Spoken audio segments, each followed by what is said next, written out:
Herzlich willkommen zu Alltag Deutsch Podcast. Hallo zusammen. Schön, dass ihr alle wieder dabei seid.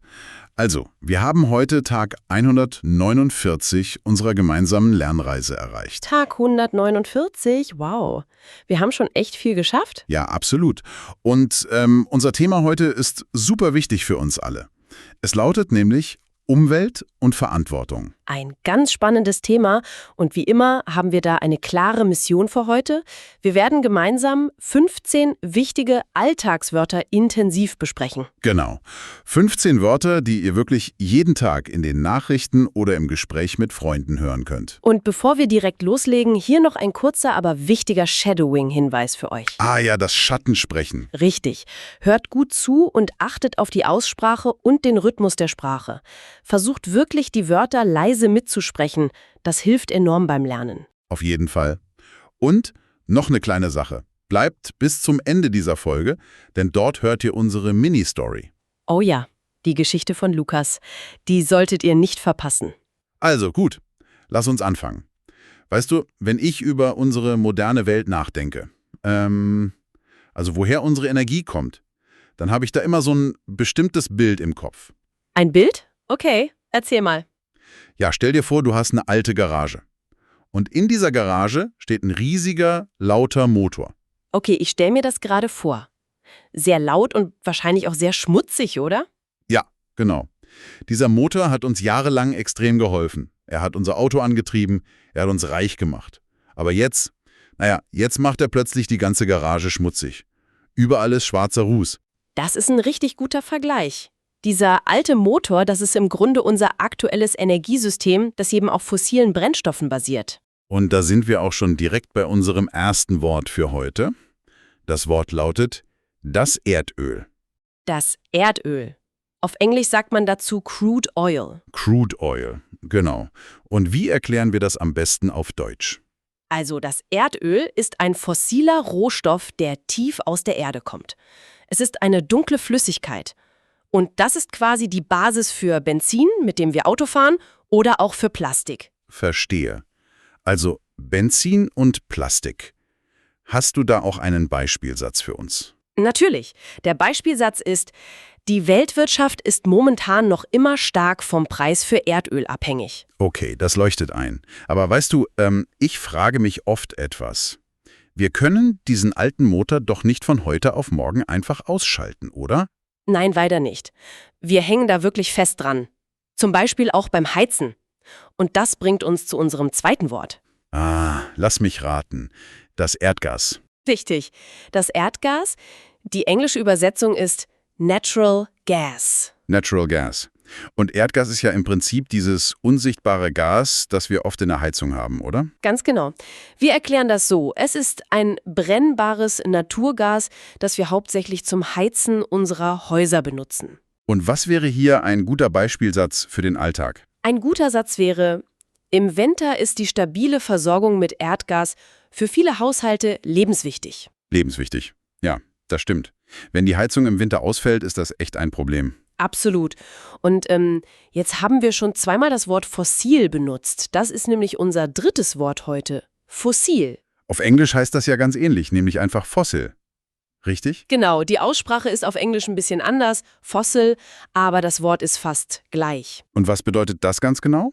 Ich meine, wir kennen fossile Knochen von Dinosauriern. Ja, das Prinzip ist ähnlich. Wenn wir über Energie sprechen, dann bedeutet fossil, dass es ein Energieträger aus Biomasse ist, die aus einem vergangenen Erdzeitalter stammt. Also tote Pflanzen und Tiere, die vor Millionen von Jahren unter der Erde zusammengepresst wurden. Wow, Millionen von Jahren.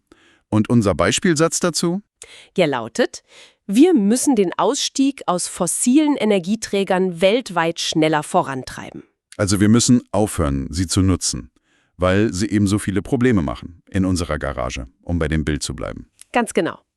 Und diese Probleme, die werden ja durch etwas ausgelöst. Hier kommt unser viertes Wort. Es ist ein Verb. Verursachen. Verursachen. Auf Englisch ist das to cause. Richtig, to cause. Und wichtig für unsere Zuhörer, die Perfektform lautet hat verursacht. Hat verursacht. Okay. Und die einfache deutsche Erklärung? Verursachen bedeutet, der Grund für ein Ereignis zu sein. Und das ist meistens ein negatives Ereignis? Also wenn ich einen Unfall baue, dann habe ich den Unfall verursacht. Genauso. Und unser Beispielsatz für das Thema Umwelt ist? Der hohe Ausstoß von CO2 verursacht eine schnellere Erwärmung der Erdatmosphäre. Okay, das CO2 ist also der Grund dafür, dass die Erde wärmer wird. Es verursacht das. Richtig, und das ist natürlich nicht gut für die Natur. Womit wir bei Wort Nummer 5 wären. Ein weiteres Verb, schaden. Schaden. Auf Englisch heißt das to harm oder to damage, oder? Ganz genau. Und die Perfektform ist hat geschadet. Hat geschadet. Und wie erklären wir Schaden auf B1-Niveau? Schaden bedeutet, eine zerstörerische Wirkung auf die Natur oder auf die Gesundheit von Menschen zu haben. Man macht etwas kaputt. Ah, okay. Hast du da ein konkretes Beispiel? Ja, chemische Abfälle in den Flößen schaden den Fischen und der Wasserqualität. Ja, das kann man sich gut vorstellen. Wenn Chemie ins Wasser kommt, schadet das den Tieren. Genau. Und weil all diese alten fossilen Energien eben der Umwelt schaden, müssen wir uns nach Alternativen umsehen. Ja, wir brauchen quasi einen neuen Plan für unsere Garage. Weißt du, ich habe da noch ein anderes Bild im Kopf. Noch ein Bild? Du bist heute sehr kreativ. Ja, denk mal an ein Haus. Die Energiewende ist so ein bisschen, als würden wir unser Haus komplett umbauen wollen. Okay, ein Umbau, das ist immer stressig. Ja, aber das Problem ist, wir müssen in dem Haus wohnen bleiben, während wir die Wände einreißen und neu bauen. Wir brauchen trotzdem Strom und Licht, während die Handwerker arbeiten. Das ist wirklich ein super Vergleich. Es ist super kompliziert, aber eben auch total notwendig für unsere Zukunft. Genau. Und bei diesem Umbau gibt es ja verschiedene Möglichkeiten, wie wir an neuen Strom kommen. Einige Leute reden da über unser 6. Wort, die Kernkraft. Die Kernkraft. Auf Englisch sagen wir Nuclear Power. Nuclear Power. Wie würdest du das einfach auf Deutsch erklären? Das ist eigentlich sehr physikalisch. Die Kernkraft ist die Energie, die entsteht, wenn man Atomkerne spaltet. Also durch die Spaltung von Atomkernen in speziellen Kraftwerken. Okay, das ist natürlich ein Thema, bei dem es sehr viele Diskussionen gibt, oder? Ja, absolut. Wir bleiben da als Podcaster natürlich völlig neutral. Es gibt Argumente dafür, weil es kein CO2 verursacht, aber eben auch Argumente dagegen, wegen dem radioaktiven Müll. Verstehe. Und was ist unser Beispielsatz für die Kernkraft? Die Debatte über die Sicherheit der Kernkraft hält in Europa weiter an. Das stimmt, man liest jeden Tag darüber in den Nachrichten.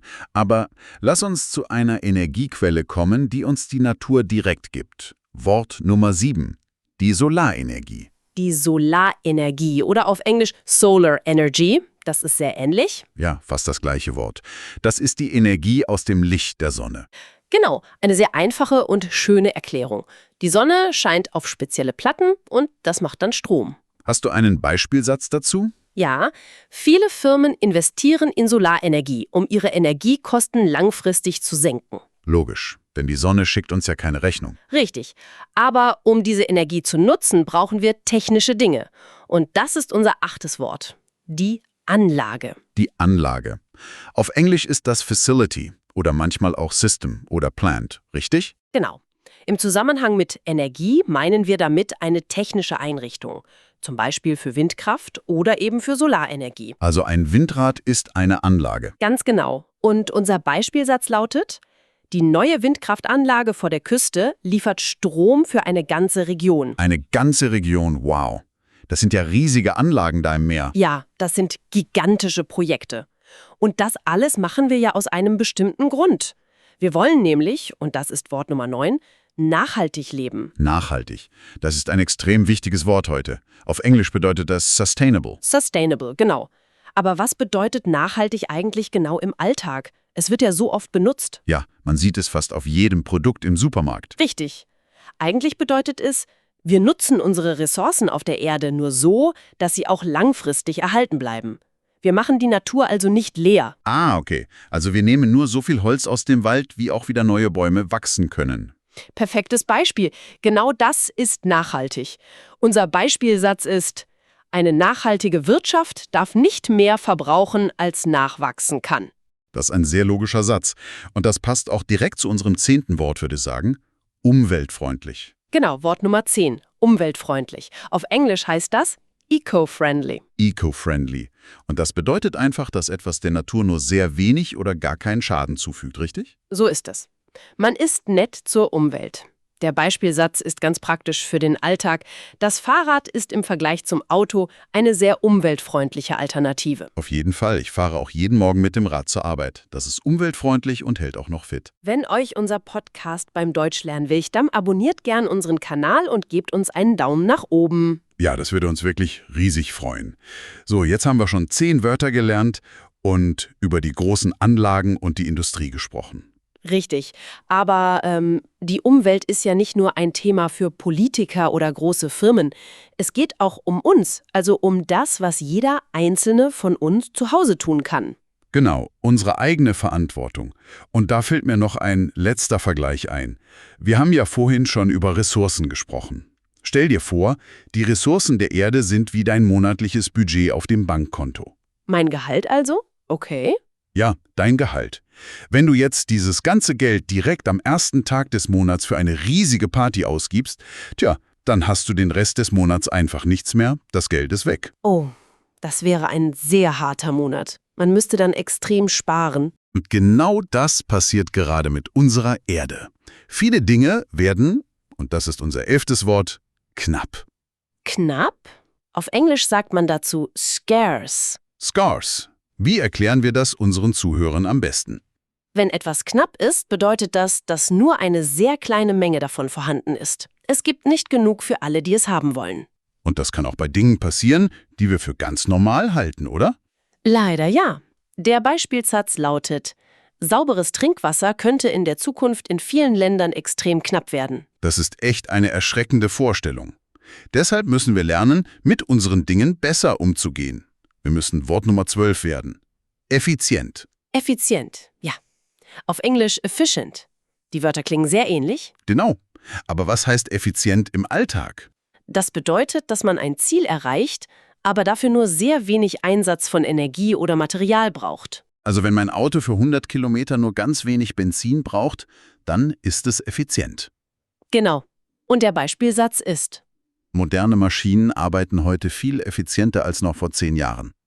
Ja, das sieht man bei fast allen Haushaltsgeräten. Aber trotzdem ist da ja noch unser Verhalten. Wir machen ja trotzdem Dinge kaputt oder leer. Das bringt uns zu Wort 13, einem Verb: verbrauchen. Verbrauchen. Auf Englisch to consume. Und die wichtige Perfektform ist Hat verbraucht. hat verbraucht. Und was heißt verbrauchen genau? Das bedeutet, dass man Material oder Energie nutzt, bis sie komplett weg ist. Wie beim Benzin. Man fährt und danach ist der Tank leer, man hat das Benzin verbraucht. Richtig. Der Beispielsatz dazu ist: Alte Elektrogeräte verbrauchen oft viel mehr Energie als moderne Modelle. Mein alter Kühlschrank zum Beispiel, der war eine echte Katastrophe für meine Stromrechnung. Den habe ich wirklich zu lange behalten. Ja, alte Kühlschränke sind absolute Stromfresser. Und da kommen wir zu Wort 14, was die Lösung für deinen Kühlschrank wäre: einsparen. Einsparen. Auf Englisch to save. Genau. Und die Perfektform ist: hat eingespart. Achtung, es ist ein trennbares Verb. Eingespart. Gut, dass du das sagst. Hat eingespart. Und was ist die genaue Bedeutung? Es bedeutet, dass man ganz bewusst eine geringere Menge von etwas nutzt als vorher. Man behält also einen Teil von seinem Budget. Man verbraucht nicht alles. Hast du einen Beispielsatz für einsparen? Ja, wir müssen lernen, im Alltag deutlich mehr Strom und Heizenergie einzusparen. Das passt perfekt zu der Situation mit der Heizung im Winter, über die wir vorhin beim Erdgas gesprochen haben. Genau, es hängt alles zusammen. Und unser letztes Wort, Nummer 15, ist sehr ähnlich. Es ist auch ein Verb und heißt verringern. Verringern.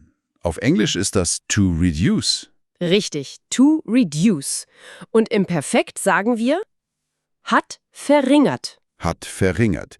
Was ist denn der Unterschied zu einsparen? Naja, einsparen benutzt man oft für Dinge wie Geld oder Energie, die man dann für später hat. Verringern bedeutet einfach, eine Menge von etwas aktiv kleiner zu machen. Zum Beispiel auch bei Dingen, die man eigentlich gar nicht haben will. Wie beim Müll. Perfekt. Und genau das ist unser Beispielsatz. Unser Ziel ist es, den Plastikmüll in den Weltmeeren massiv zu verringern. Wir wollen die Menge an Plastik im Wasser kleiner machen. Wir wollen sie verringern. Genau so ist es. Wahnsinn, jetzt haben wir alle 15 Wörter besprochen. Ja, und wie versprochen, bleibt ihr jetzt bitte dran. Denn jetzt kommt unsere Mini-Story. Bleibt bis zum Ende dieser Folge, denn dort hört ihr unsere Mini-Story. Genau, in dieser kurzen Geschichte über Lukas kommen noch einmal alle 15 Wörter vor. Das ist ein super Training für euer Gehirn. Also, seid ihr bereit? Dann fange ich mal an. Eines Morgens sitzt Lukas beim Frühstück und liest in der Zeitung, dass Wasser und wichtige Rohstoffe auf der Erde immer mehr knapp werden. Das macht ihn nachdenklich. Er versteht plötzlich, dass fossil gewonnene Energien, also Dinge wie das Erdöl und das Erdgas, unserer Natur extrem schaden. Ja, und ihm wird klar, dass genau diese Energien den großen Klimawandel verursachen. Das stört Lukas sehr und er will etwas ändern. Deshalb beschließt Lukas, endlich selbst Verantwortung zu übernehmen und ab sofort nachhaltig zu leben. Er möchte nämlich seinen persönlichen CO2-Ausstoß im Alltag stark verringern. Er sagt sich, ich will mich nicht mehr nur auf die Kernkraft aus meiner Steckdose verlassen. Gute Entscheidung. Also installiert er sich eine eigene, kleine Anlage für die Solarenergie, direkt draußen auf seinem Balkon. Und er macht noch mehr. Er kauft sich einen brandneuen Kühlschrank, der sehr effizient ist, um jeden Tag richtig viel Strom einzusparen. Gleichzeitig achtet Lukas beim Einkaufen im Supermarkt genau darauf, viel weniger Plastik zu verbrauchen. Sein ganzer Lebensstil ist jetzt wirklich sehr umweltfreundlich. Und wisst ihr, was das Schönste daran ist? Er motiviert damit jetzt sogar seine Nachbarn, im Alltag auch besser auf die Erde aufzupassen. Ende der Geschichte.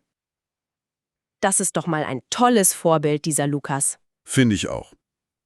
Kleine Schritte im Alltag können wirklich eine Menge bewegen. Absolut. Und jetzt seid ihr dran, liebe Zuhörer. Schnappt euch ein paar von den neuen Wörtern und werdet kreativ. Genau. Schreibt unbedingt eigene Sätze mit den 15 neuen Wörtern unten in die Kommentare. Wir lesen das immer sehr gerne durch. Und vergesst nicht, abonniert den Kanal und gebt einen Daumen nach oben, wenn es euch gefallen hat. Morgen sprechen wir über ein wichtiges Thema: Deutsch im Alltag. Darauf freue ich mich schon sehr. Ich mich auch. Also dann, vielen Dank fürs Zuhören. Viel Erfolg beim Deutschlernen. Bis morgen bei Alltag Deutsch Podcast. Tschüss und einen schönen Tag noch.